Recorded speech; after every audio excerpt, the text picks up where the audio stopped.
Hello guys, welcome back to this another video. Today we'll be doing earthquakes. Now an earthquake. Alright, so let me write it right here.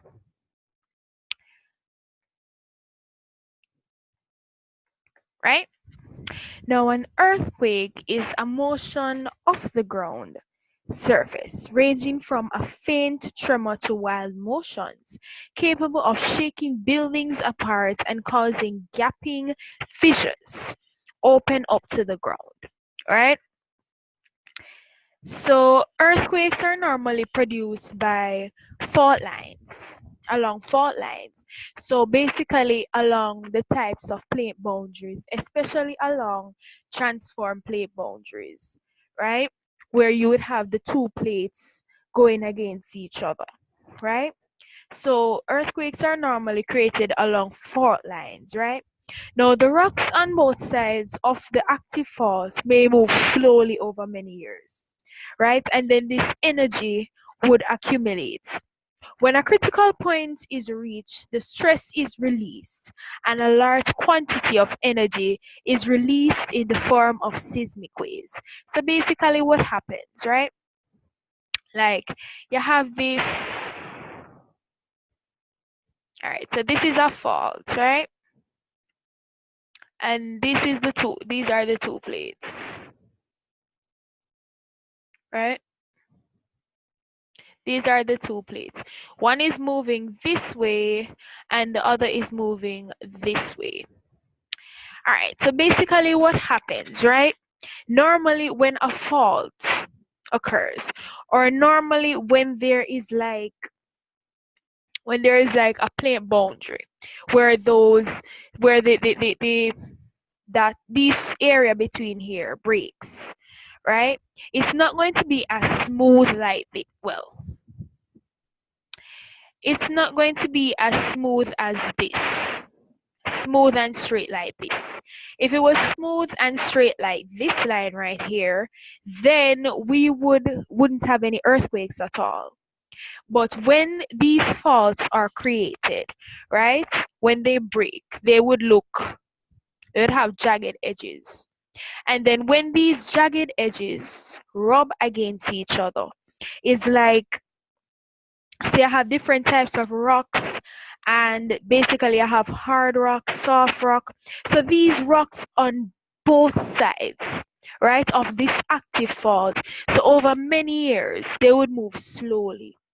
And so when they move slowly, they create earthquakes or they create seismic waves. So we feel those waves. And sometimes they create small tremors, right? And so we feel it, the very small tremors, right? So over years and over a period of time, you'd feel these two plates moving, right? And so because they are moving slowly over these years, then you'd have an energy accumulating, right? So it's filled with energy because it's like it cannot stand it anymore, it cannot be held back anymore. So all of this energy is accumulating, and then there this critical point is reached, right? And it's like these two this point, at this point, it's like it's saying it can't take anymore, because how it's building up, it's just moving across each other, and because of the jagged edges, it's like it cannot really get to move as fast as it would want to. It's just they're moving slowly and slowly and slowly, and then all of this energy is accumulated at a critical point. And then the stress is released, and it would cause a large quantity of energy. So this would emit large quantity of energy being released, right? So I'm just using J for energy, since it's right, so it means joules, right? And the standard unit for energy is joules, right? So it's like a large amount of energy is released. So at times, right, this is why when we have an earthquake, before we have an earthquake, we normally have these small tremors, because at this particular fault, or at this particular place where you have the two plates meeting, or the two plates moving against each other, right? It's like they're there and they're moving slowly, as I explained before. So when they're moving slowly, right, that would be the part where you would feel those small tremors. And after a while, when the energy accumulates and a large amount of energy is released, it normally would release. When the energy is released, it would create a large earthquake, or you'd create seismic waves, right? So that's basically what happens, right? Now, earthquakes are also associated with volcanic activity, right? And so when the volcano erupts violently, right, the explosion causes the earth to shake or vibrate violently. All right, so in the previous video where I did volcanoes, right, especially for those, especially for the volcanoes with acidic lava. Acidic lava is a lava that is viscous, or the lava that is thick, or the lava that is, it flows. It doesn't really flow. It seldom travels far. So basically, it's filled with silica. It has a large quantity of silica. That's what makes it viscous. Now, at times when this lava, viscous lava, cools, right, because of how slow moving it is, then it would sometimes create a plug over the mouth of the earth, of the mouth of the volcano, I should say. And when it creates that plug over the mouth of the volcano, then all of this pressure, or all of this energy, is accumulating inside of the volcano, and then it would create a big explosion, because the magma is trying to come out. So basically that's what happens.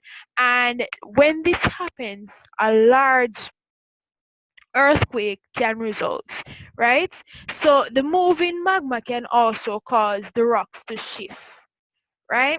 And sometimes the earthquake is caused by like the movements of magma within the crust. So like when the magma is pushing up, right? Um pushing up across the bedding planes, or it's going across the bedding planes. Sometimes this can cause earthquakes, because at times it's just pushing everything out of the way, because it's having this high level of energy. So this also allows earthquakes to be created, right? Now sometimes earthquakes occur because of a great volume of gas is blown out of the vent of the volcano, right? And the gas would cause the vents, right, from which it flows to vibrate, right? Of course, because of this heap of energy, right? No, I'll be drawing a diagram. Okay, so I'm not much of an artist, but I think you're supposed to be, I think you be able to understand what I've drew right here. So right here, where you have the fault on the surface, this is what you call a fault scar, right? This happens on the surface where the fault is. No.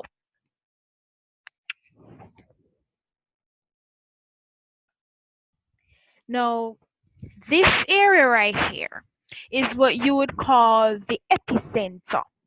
This area right here is what you would call the focus. And this fault, this is where you would have the fault, right? This line right here, this is the fault.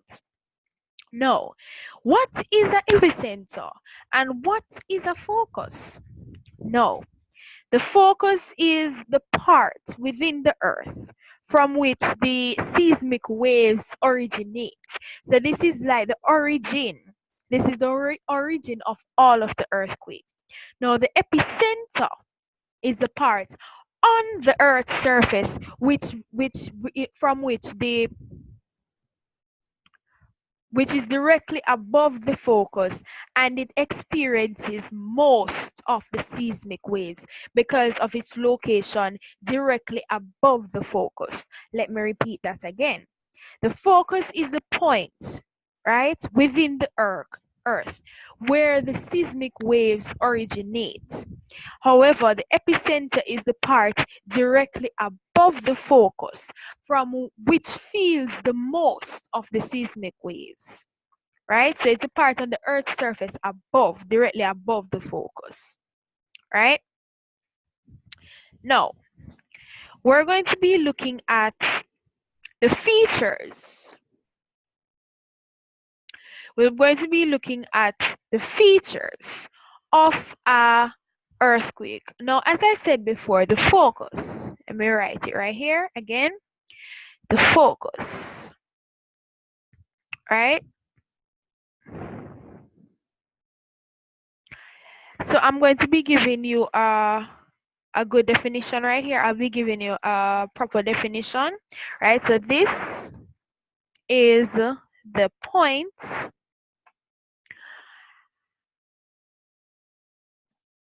within the earth from which the release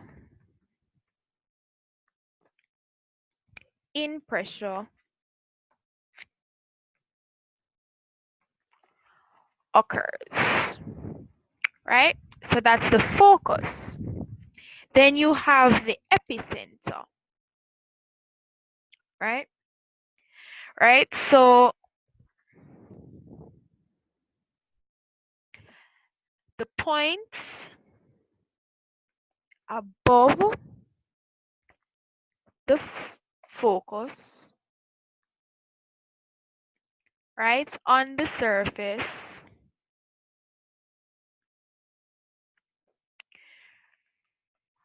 which experiences the worst of the shock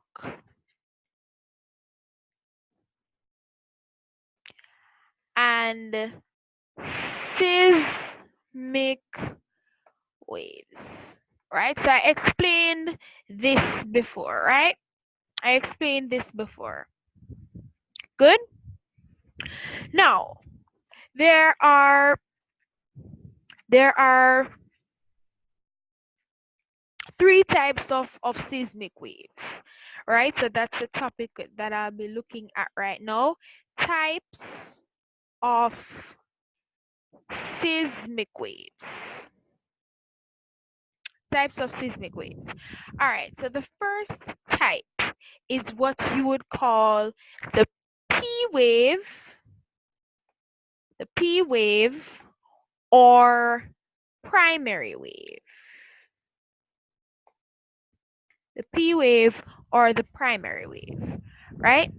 Now, this is the fastest kind of seismic wave, right? And it's normally the first to arrive at the seismic station. So it's first recognized, right? So the P wave can move through solid rocks and fluids such as water or by the liquid layers of the earth, right? So it normally pushes and it normally pulls the rock as it moves. Just like sound waves, so it push and pull the air, right? Now, P waves are also known as compressional waves. Compressional waves. Why is this so? Now, this is so because of the pushing and the pulling that it does. So normally, as it travels, as it travels on the Earth's surface, it goes through a lot of pushing and it goes through a lot of pulling. So that is what you would call compression. That is why it is called compressional waves, right? So subjected to a P wave, the particles would move in the same direction that the wave is moving in, which is the direction in which the energy is traveling in.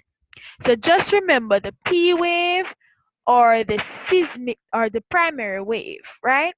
It's normally the fastest type of seismic wave, right?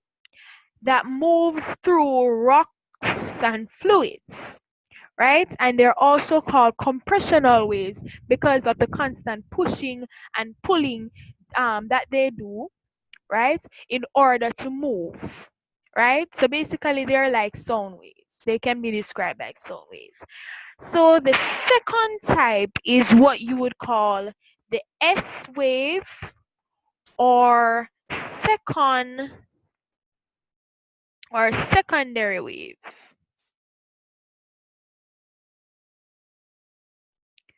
right? No, this is the second type of wave that you would feel in an earthquake. So this wave is slower than the primary wave, right? And it can only move through solid rock. It cannot move through a liquid medium. So for the primary wave, it can move through a liquid medium, but secondary waves cannot. They only can move through solid rock, right? And it is this property, right, of S waves that it would lead seismologists. All right, so seismologists, let me write it, right?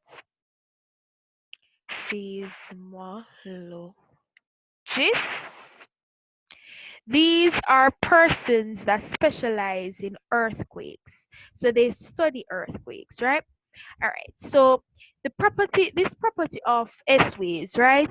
The property in which they only move through solid rock, it leads seismologists to conclude that the Earth's outer core is liquid, right? So this is what they use to conclude that the Earth's outer core is liquid because of this property of the secondary wave, which is that it can only move through solid rock and it cannot move through liquid medium. So S waves, they normally move rock particles up and down, or they move them side to side, perpendicular to the direction in which the wave is traveling in, right? So the thing is, right, remember, P wave, able to travel through rocks and liquid medium. S waves, they are able to travel through rocks, but they cannot travel through liquid medium. Good? No, the P and S waves, they are body waves, right? So they would travel within the Earth's interior, right? So they would travel inside of the Earth. So these are normally important in understanding the Earth's internal structure. So they determine the abrupt boundaries. So these two waves, the primary and secondary wave, they occur within the Earth, right? And these help scientists or seismologists or other personnel. These help them. The properties of these waves help them to better understand the internal structure of the Earth, right? So the last but not least, L waves or surface waves. L waves, oh, that looks like an I. L waves or surface waves, right? So these type of waves, right, they are called surface waves simply because they travel across the surface and they normally spread out in all directions. So these waves are not transmitted by the mantle or by the core, but it spreads slowly outwards from the epicenter of the globe. Now, this type of wave is responsible for much of the damage that we witness throughout an earthquake. So a surface wave or an L wave is basically the most dangerous wave because it occurs at the surface by the epicenter and spreading out in all directions, right? Now we'll be looking at earthquakes and plate tectonics. Right? So earthquakes, they do not occur everywhere on the Earth's surface, right? They would occur by plate boundaries. by these three plate boundaries, you have the convergent margins, the transformed plate boundaries, and the divergent margin. Now, firstly, I'm going to be looking at the convergent margins, right? Now, the greatest intensity of seismic activity is normally found along the convergent plate boundaries, right? So where the oceanic plates are undergoing subduction, right? Now, maybe I'll have to do a video on plate tectonics later on, right? But for now, I'll be explaining the whole process of subduction, right? So convergent plate boundaries, these are boundaries that where two plates would meet, right? So when this can occur with oceanic to oceanic, sorry, with continental to oceanic and continental to continental. My mistake, right? No. This would be the continental, and this would be the oceanic. Now, normally this would create a subduction zone because the two plates are meeting. One plate, in which I indicated by the arrow, it would be pushing under, right? This plate would be pushing under. This is what you would call a subduction zone. Now, because this happens, strong pressure builds up, and they are normally relieved by a sudden fault slippage that would generate earthquakes of great magnitude. So an example of this would be like the Nazca plate, right? Where you'd have the two, wherein the two places, the oceanic and the continental, they are meeting, right? Good. Now I'll be looking at transform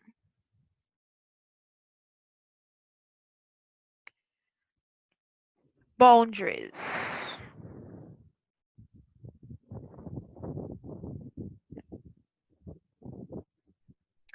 Transformed boundaries. So these are normally the site of moderate to strong earthquakes. Now, the most familiar transformed plate boundaries is the San Andreas Fault, right, in America. So as the sides of the plates, as they passed alongside each other, they would grate or they would jam. So when they jam, they would build pressure and they would create tension. Now, when these plates are released, so the pressure releases, and this would create a form of seismic wave, right? So it would happen when this plate is moving this way and this plate is moving this way. So that happens with a transform plate boundary. At a convergent plate boundary, this plate is moving this way, this plate is moving this way. So they're moving towards each other, right? Now the next one, divergent margins.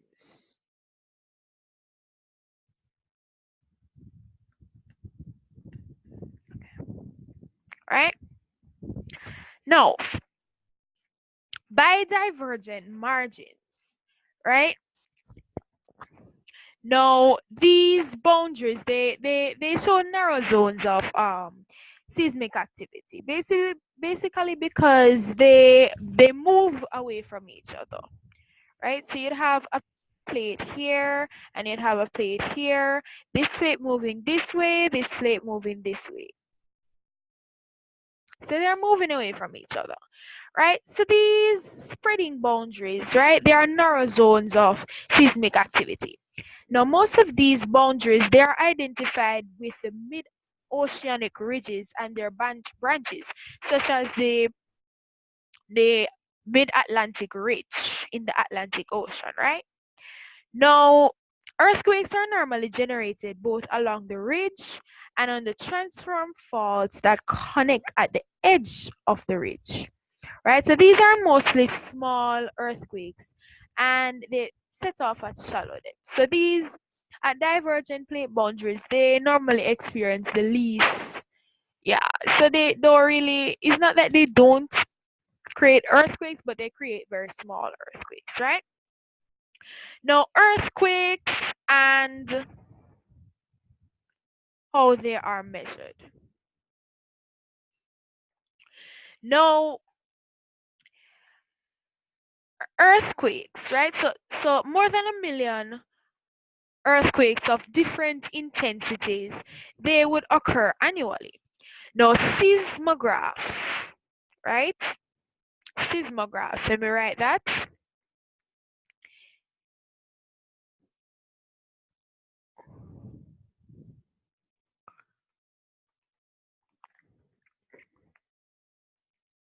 These are used to record the in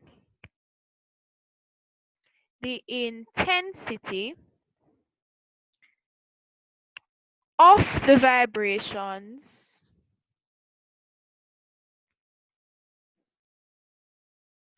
right, and are measured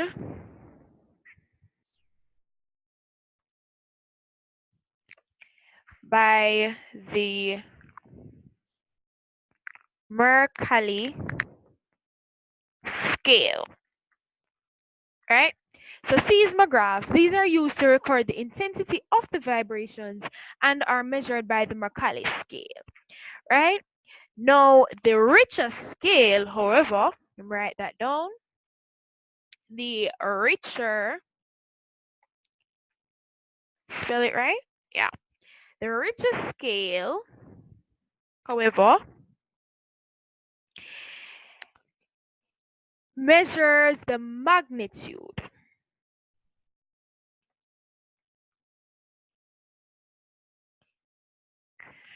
or the intensity of the earthquake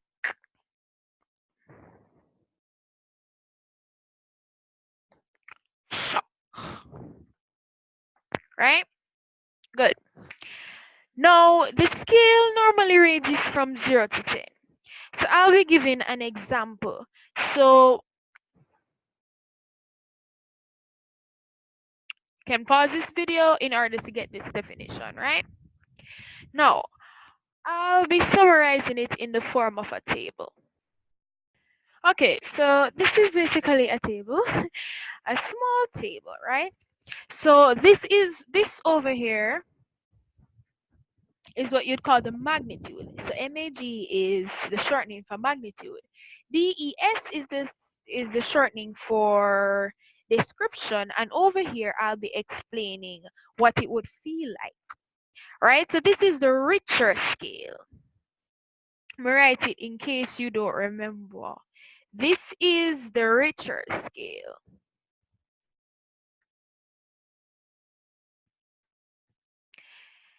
Right? It was named after C.F. Richter in 1935, right? So this, all right, so for magnitude 2 or less, right, is described as a microwave, right? So it's normally only recorded by seismographs, right? So most people they wouldn't feel this earthquake, right? With a magnitude of 2 to 2.9, it's minor. It's described as being minor because a few people would feel them and no damage would occur, right? And you'd have like over for micro, you'd have like about millions of them per year. So they always happen. We know if a minor know this one, 2 to 2.9, you would feel them like over a million per year. Right? So these two are very, very common. Right? So for a magnitude 3 to 3.9, it's described as a minor wave. Now some people feel them, right? So objects, you can see the object shaking, right? So these occur like over 100,000 per year, right? With a magnitude 4.49 earthquake, it's regarded as a light wave. So most people feel it. And the indoor objects would shake and they would tend to fall to the floor. So these occur like 10,000 to 15,000 per year, right? So that's the frequency. For a magnitude 5 to 5.9 earthquake, it's described as a moderate earthquake. And it can damage or destroy buildings, right, so that are not designed to withstand earthquakes. For example, those buildings without steel, without any foundation, right? So those would tumble down, and a lot of everyone would feel this earthquake. And this occurs 1,000 to 1,500 times per year. Now, with a magnitude 6 to 6.9 earthquake, it's regarded as a strong earthquake. Now, you have widespread shaking far from the epicenter and it damages buildings. And this occurs from 100 to 150 per year, right? It occurs. So 77.9 is regarded as a major earthquake, like what happened in Haiti. Now you have widespread damage in most areas, and this occurs 10 to 20 times per year. So we remember the incident in 2010 with the magnitude 7 earthquake in Haiti, right? So that's a magnitude 7 earthquake, right? And you can just imagine, right? Magnitude 8 to 8.9 earthquake is regarded as a great earthquake, and it have widespread damage in large areas. So about 1 per year, right? And 99.9, it's a great earthquake as well, severe damage to most buildings, and 1 for every 5 to 50 years. 10 and over now, it's a massive earthquake, and this has never been recorded. So let's hope that it would not happen, right? So this magnitude earthquake, it has never happened, and I'm guessing this would be a great damage, right? Because if the earthquake in Haiti was magnitude 7 and it created such damage, then we can just imagine 10, what 10 would be, or what 8 would be, or what 9 would be, right? Um, so you would have foreshocks, aftershocks. What's the difference, right? Now, foreshocks, right? Let me take note of that. You have foreshocks and you have aftershocks. Now, what's the difference between them? Now, foreshocks, these are earthquakes which precede larger earthquakes in the same location. So these are those little small tremors that we would feel before a large earthquake occurs. And then an aftershock, now, these are smaller earthquakes which would occur in the same general area during the days to years following the large event, right? Or main shock, right? So it's normally defined within like 1 to 2 fault lengths away, right? During that period of time. Good. No tsunamis, right? Tsunamis.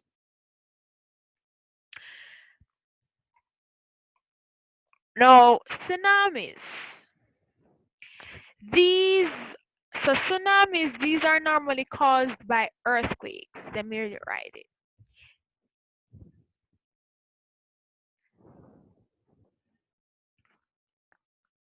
Tsunamis, right? So a tsunami is a huge wave in the ocean that develops as a result of an earthquake. Now, it can reach as a height of about 100 feet or 30 meters. Now, a tsunami can travel even faster than a commercial jet. This powerful wall of water, it would reach the coast and it would cause a lot of damage. So usually it would be an underwater earthquake that would cause this tsunami to develop. Now this happens when the plates underneath the Earth's surface move so that they slip along each other. So I am going to be demonstrating this, right?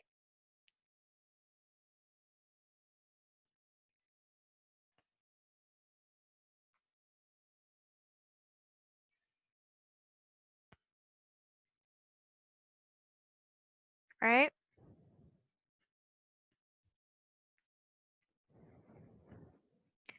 So this is where it all occurs.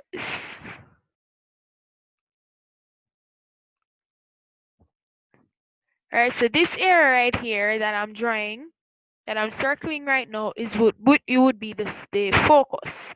And this part would be the epicenter, of course. This part up here, right? Going up here, right?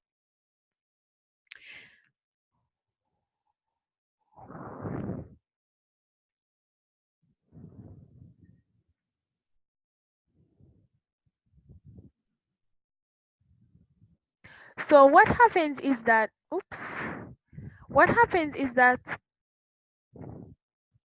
what happens, right? Now, the earth, the plates underneath the earth's surface, right? Right under here. They would move and they would slip, right? They would slip. So one would slip under the other, just as indicated for this plate, it would slip under this plate, right? So from deep within the ocean, right, the energy of the earthquake, it would cause the water level to rise. So because the constant slipping under that occurs right here, and I'm guessing that it can also be a subduction zone, right, since it's one plate is slipping under the other, right, it would create an upward movement or upward wave right here. And because of this upward wave, right, it would create a rise above sea level. And the gravity would cause the water to spread out in the wave, right? It would spread out into a wave and it would travel at an incredible speed and with amazing power onto the shore, right? So as a tsunami, as it reaches the shore, as it gets close to the shore, it would get bigger and bigger and bigger, because when it reaches shallow water, the huge wave travel more slowly.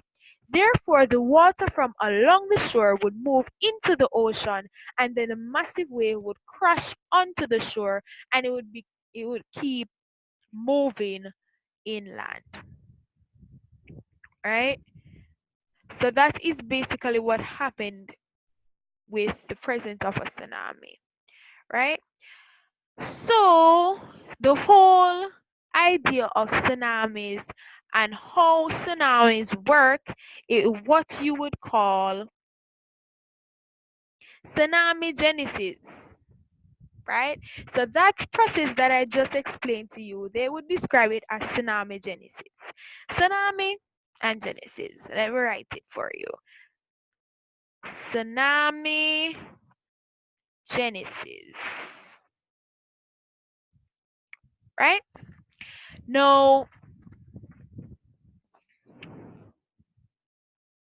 I have a record here of the world's largest earthquakes, right?